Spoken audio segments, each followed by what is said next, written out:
कहानी के शुरू में हम कुछ रोबोटिक खिलौनों को देखते हैं जिनको एक कंपनी ने बनाया था। ये खिलौने ऐसे थे जैसे बच्चों के दोस्त हो। वो जब भी इनके साथ वक्त गुजारते थे तो उन्हें बहुत अच्छा लगता था। जो माँ बाप अपने बच्चों को मसरूफ रहने की वजह से वक्त नहीं दे पाते थे, तो इसीलिए कंपनी ने ऐसे खिलौने बनाए थे ताकि बच्चे इनके साथ वक्त गुजार सके और इनसे खुश हो। वो खिलौने बच्चों के साथ ऐसे रहते थे जैसे इनके दोस्त हो। इसके बाद हम एक छोटी बच्ची को देखते हैं जिसका नाम कैडी होता है। उसके पास भी एक रोबोटिक खिलौना था जो उसकी आंटी ने उसे तोहफे में दिया था। एक दिन कैडी अपने मॉम डैड के साथ कहीं पर जा रही थी। मौसम बहुत खराब था, रास्ता बर्फ से भरा हुआ था, आसपास बहुत धुंध थी जिससे कुछ भी सही तरीके से नजर नहीं आ रहा था। इसी वजह से उनका एक्सीडेंट हो जाता है। कैडी तो बच गई थी मगर इस एक्सीडेंट में उसके मॉम डैड की मौत हो गई थी। फिर इसके बाद हम एक लड़की जेमा को देखते हैं जो एक रोबोटिक खिलौने बनाने वाली कंपनी में काम करती है। वो एक ऐसी रोबोट डॉल बनाने की कोशिश में थी जो इंसानों से बात कर सके और उन्हें समझ सके। उसने इस पर बहुत ज्यादा पैसे खर्च कर लिए थे मगर जब ये अपने बॉस को दिखाने के लिए बुलाती है तो वो डॉल ब्लास्ट फट गई थी जिससे इसके बॉस को बहुत ज्यादा गुस्सा आता है। वो नाराज हो गए थे। वो जेमा से कहती हैं कि तुम्हें मैं अगले हफ्ते तक का वक्त देता हूँ, तुम्हें जल्दी इस डॉल रोबोट को बनाना होगा। जेमा बहुत ज्यादा परेशान हो गई थी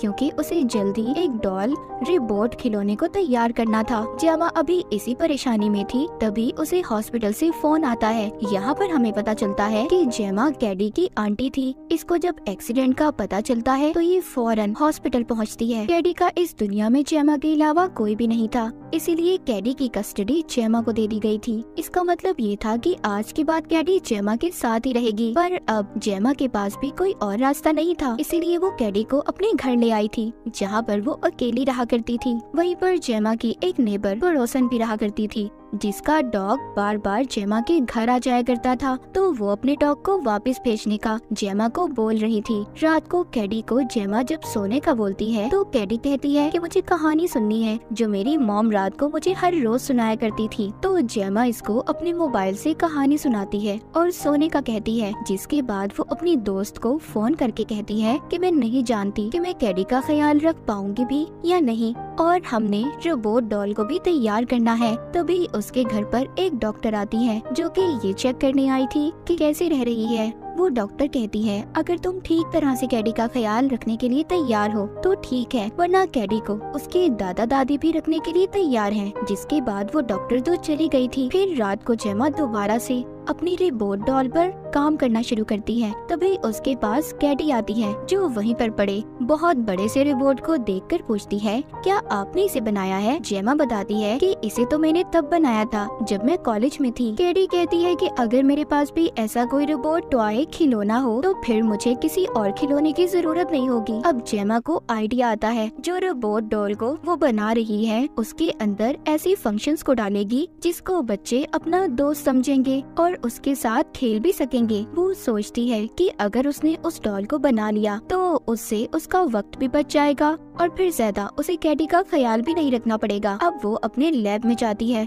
उस रोबोटिक डॉल को तैयार करना शुरू करती है। उसकी आंखों में कैमरा लगाती है जिससे वो रिकॉर्डिंग कर सकेगी और उसके दिमाग में ऐसे सिस्टम को स्टोर करती है जिससे वो सभी उन बातों को सोच पाएगी जो इंसान सोचते हैं, और उसका चेहरा बिल्कुल वैसा लगाती है जैसा कि एक प्यारी सी डॉल गुड़िया का हो। जेमा ने इतनी कोशिशों के बाद बहुत ही प्यारी सी दिखने वाली डॉल को तैयार कर लिया था। उसने इस डॉल को बिल्कुल वैसा बनाया था जैसे एक जीता जागता इंसान हो। समझ सकती थी उदासी खुशी सब था इस डॉल के अंदर, और इस डॉल का नाम वो मेगन रखती है। अब ये अपने बॉस को मेगन का टेस्ट करने बुलाती है जहाँ पर ये कैडी के साथ मेगन को बिठाती है। तो मेगन कैडी की बहुत ही प्यारी तस्वीर बनाती है जो देखकर वो बहुत ज्यादा खुश हो गई थी। तो मेगन भी कैडी की खुशी को महसूस करके खुश हो रही थी।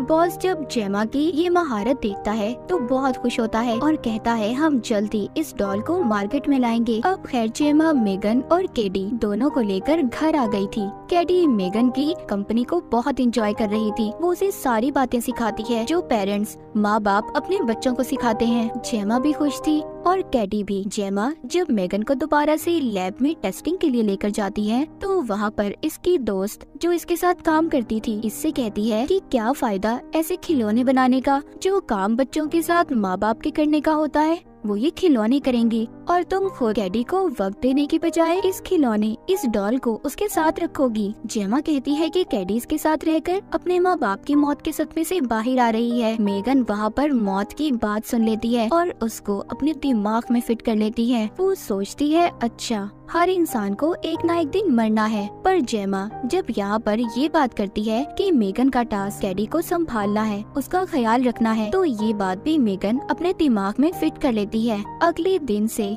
मेगन ने कैडी का ख्याल रखना शुरू कर दिया था और अंदर ही अंदर कुछ और भी सोच रही थी। कैडी जब बाहर खेल रही थी तो उसका तीर कहीं पर गुम हो गया था। उसको ढूंढने का जब वो मेगन को कहती है तो वो उसको स्कैन करती है, जो पास ही घर में गिर गया था। पर वहाँ पर डॉग था जिसने मेगन को पकड़ लिया था। कैडी जब मेगन को छुड़वाने जाती है तो डॉग ने कैडी को भी काट लिया था। तभी उधर जेमा आकर उसको बचाती है और मेगन को भी। मेगन यहाँ पर अब अपने दिमाग में कुछ और बातें भी बिठाने लगी थी। वो उसी रात उस डॉग को अपने पास बुलाकर मार देती है, यानी कि यहाँ से मेगन अब इनके लीडर बन चुकी थी। अगले दिन जेमा की प्रेजेंटेशन थी जिसमें कैडी को भी उसके साथ जाना था। जेमा कहती है कि अगर तुम्हारी तबीयत ठीक नहीं है तो रहने दो, क्योंकि उसको सबके सामने मेगन को कैडी के साथ पेश करके ये बताना था कि कैसे मेगन कैडी का ख्याल रखती है। लेकिन कैडी जाने के लिए तैयार थी। जेमा जब उसको अपने ऑफिस लेकर आती है तो उधर सभी बोर्ड ऑफ डायरेक्टर्स थे। कैडी वहाँ पर रोने लगी थी। उसको अपने मॉम डैड की याद आ रही थी।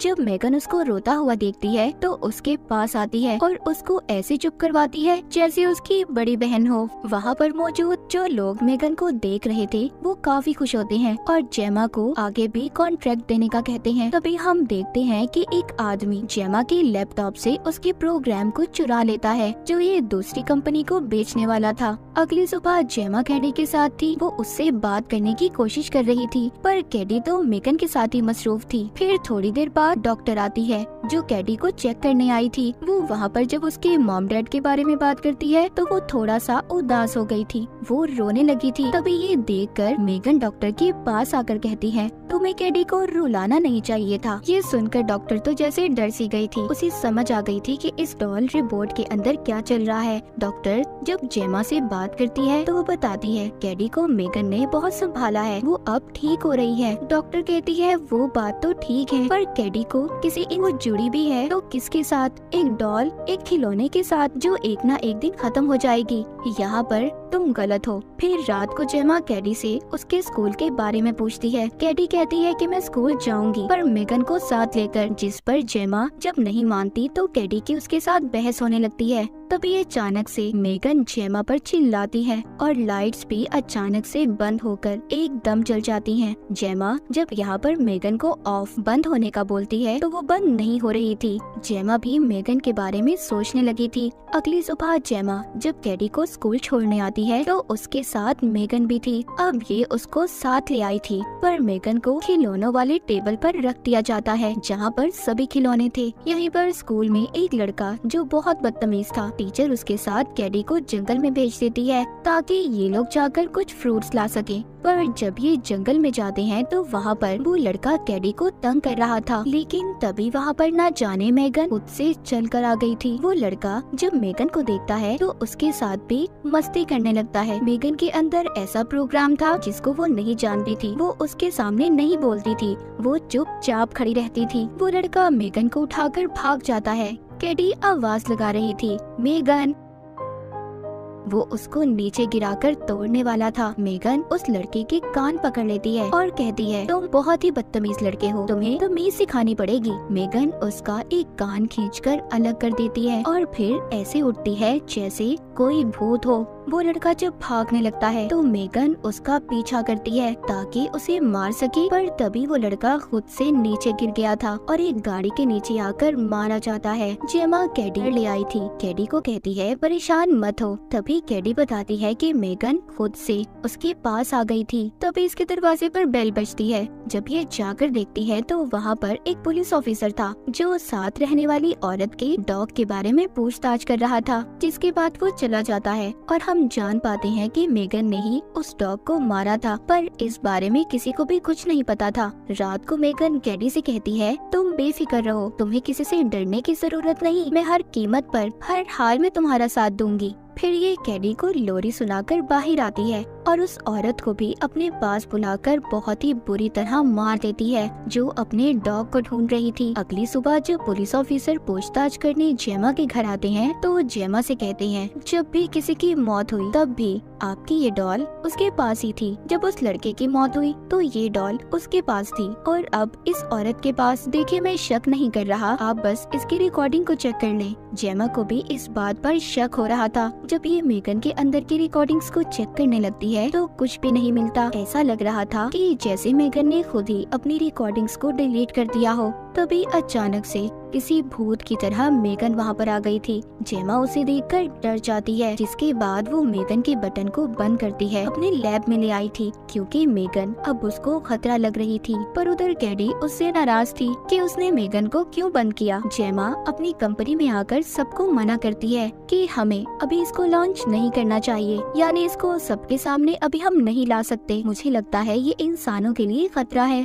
पर उसके साथ जो काम करते थे कहते हैं, कोई बात नहीं, हम इसके प्रोग्राम को बदल देंगे, पर हम इसको रोक नहीं सकते क्योंकि बॉस के इस पर बहुत पैसे खर्च हुए हैं। उधर कैडी बहुत दुखी थी, जिसको डॉक्टर समझा रही थी क्योंकि कैडी मेगन को नहीं खोना चाहती थी। जब उधर जेमा आती है तो कैडी इतने गुस्से में थी, वो जेमा पर हाथ उठा देती है, पर जेमा उस पर गुस्सा नहीं करती बल्कि प्यार से उसे समझाने की कोशिश करती है, जिससे वो मान भी गई थी। अब ये कैडी को अपने घर ले आती है और पीछे अपने दोस्तों से कहती है कि प्लीज तुम लोग संभाल लेना। पर हम देखते हैं कि मेगन खुद ही चलने लगी थी। वो पहले वहाँ पर जेमा के दोस्तों पर हमला करती है, जिससे वहाँ पर एक हलचल मच गई थी। इस बात का फायदा उठाकर मेगन बाहर लैब से भाग जाती है। फिर वो जेमा के घर आकर उसी पर हमला करती है। जेमा बेचारी अपनी ही बनाई हुई चीज से खुद को बचा रही थी।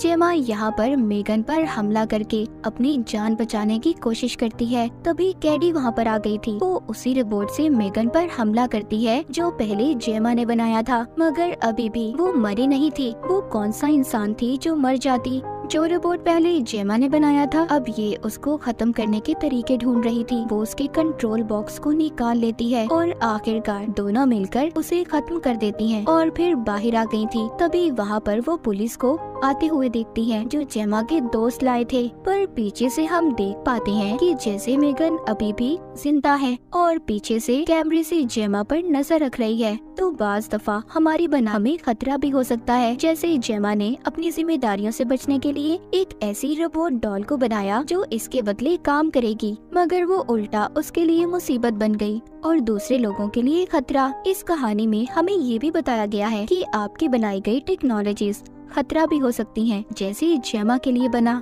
तो अपनी जिम्मेदारियों से मत भागें, अपने काम को वक्त पर करें। और इसी के साथ ये कहानी यहीं पर खत्म हो जाती है।